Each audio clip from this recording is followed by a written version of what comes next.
ಹುಕ್ಕೇರಿಯಲ್ಲಿ ಆಹಾರ ಸುರಕ್ಷತಾ ನಿಯಮಗಳಿಗೆ ಧಕ್ಕೆ.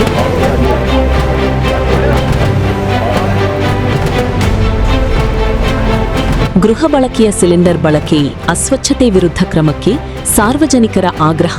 ಬೆಳಗಾವಿ ಜಿಲ್ಲೆಯ ಹುಕ್ಕೇರಿ ಪಟ್ಟಣದಲ್ಲಿ ರಸ್ತೆ ಬದಿಯ ವಡಾಪಾವ್ ಸೆಂಟರ್ಗಳು, ಚೈನೀಸ್ ಫುಡ್ ಸೆಂಟರ್ಗಳು, ಫಾಸ್ಟ್ ಫುಡ್ ಅಂಗಡಿಗಳು ಹಾಗೂ ಕೆಲವು ಹೋಟೆಲ್ಗಳಲ್ಲಿ ಆಹಾರ ಸುರಕ್ಷತಾ ಮತ್ತು ಸಾರ್ವಜನಿಕ ಆರೋಗ್ಯ ನಿಯಮಗಳನ್ನು ಉಲ್ಲಂಘಿಸಲಾಗುತ್ತಿದೆ ಎಂಬ ಗಂಭೀರ ಆರೋಪಗಳು ಕೇಳಿಬಂದಿವೆ.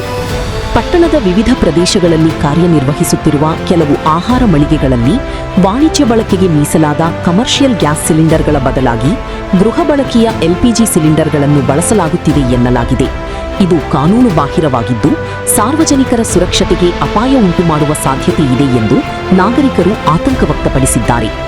ಇದರ ಜೊತೆಗೆ ಹಲವೆಡೆ ಆಹಾರ ತಯಾರಿಕೆಯಲ್ಲಿ ಸ್ವಚ್ಛತೆ ಕಾಪಾಡದಿರುವುದು, ತೆರೆದ ವಾತಾವರಣದಲ್ಲಿ ಆಹಾರ ಪದಾರ್ಥಗಳನ್ನು ತಯಾರಿಸುವುದು, ತ್ಯಾಜ್ಯವನ್ನು ಸರಿಯಾಗಿ ವಿಲೇವಾರಿ ಮಾಡದಿರುವುದು ಹಾಗೂ ಆಹಾರ ಸುರಕ್ಷತಾ ಮಾನದಂಡಗಳನ್ನು ಪಾಲಿಸದಿರುವುದು ಸಾರ್ವಜನಿಕರ ಆರೋಗ್ಯದ ಮೇಲೆ ದುಷ್ಪರಿಣಾಮ ಬೀರುವ ಸಾಧ್ಯತೆಯನ್ನು ಹೆಚ್ಚಿಸಿದೆ. ಅಚ್ಚರಿಯ ಸಂಗತಿ ಎಂದರೆ ತಾಲೂಕು ಆಸ್ಪತ್ರೆ ಎದುರುಗಡೆಯಲ್ಲಿಯೇ ಕೆಲವು ಆಹಾರ ಮಳಿಗೆಗಳಲ್ಲಿ ಇಂತಹ ಅವ್ಯವಸ್ಥೆಗಳು ಕಂಡುಬರುತ್ತಿದ್ದರೂ ಸಂಬಂಧಪಟ್ಟ ಅಧಿಕಾರಿಗಳು ಗಮನ ಹರಿಸಿಲ್ಲ ಎಂಬ ಆರೋಪವೂ ಕೇಳಿಬಂದಿದೆ.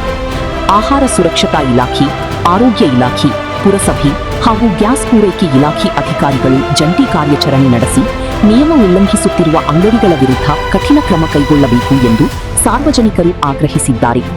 ಗೃಹ ಬಳಕೆಗೆ ಮೀಸಲಾದ ಎಲ್ಪಿಜಿ ಸಿಲಿಂಡರ್ಗಳನ್ನು ವ್ಯಾಪಾರಿಕ ಉದ್ದೇಶಗಳಿಗೆ ಬಳಸುತ್ತಿರುವ ಪ್ರಕರಣಗಳ ಕುರಿತು ಸಮಗ್ರ ತನಿಖೆ ನಡೆಸಿ ತಪ್ಪಿತಸ್ಥರ ವಿರುದ್ಧ ಕಾನೂನು ಕ್ರಮ ಜರುಗಿಸಬೇಕು ಎಂಬ ಒತ್ತಾಯವೂ ವ್ಯಕ್ತವಾಗಿದೆ. ಸಾರ್ವಜನಿಕರ ಆರೋಗ್ಯದೊಂದಿಗೆ ಚೆಲ್ಲಾಟವಾಡುವವರ ವಿರುದ್ಧ ನಿರ್ದಾಕ್ಷಿಣ್ಯ ಕ್ರಮ ಕೈಗೊಂಡು ಹುಕ್ಕೇರಿ ಪಟ್ಟಣದಲ್ಲಿ ಸುರಕ್ಷಿತ ಮತ್ತು ಸ್ವಚ್ಛ ಆಹಾರ ವ್ಯವಸ್ಥೆ ಕಲ್ಪಿಸಬೇಕು ಎಂಬ ನಾಗರಿಕರ ಪ್ರಮುಖ ಬೇಡಿಕೆಯಾಗಿದೆ. ವರದಿ ಪ್ರದೀಪ್ ಕಟ್ಟಿಮನಿ, ಹುಕ್ಕೇರಿ, ಸುಪ್ರೀಂ ಟಿವಿ.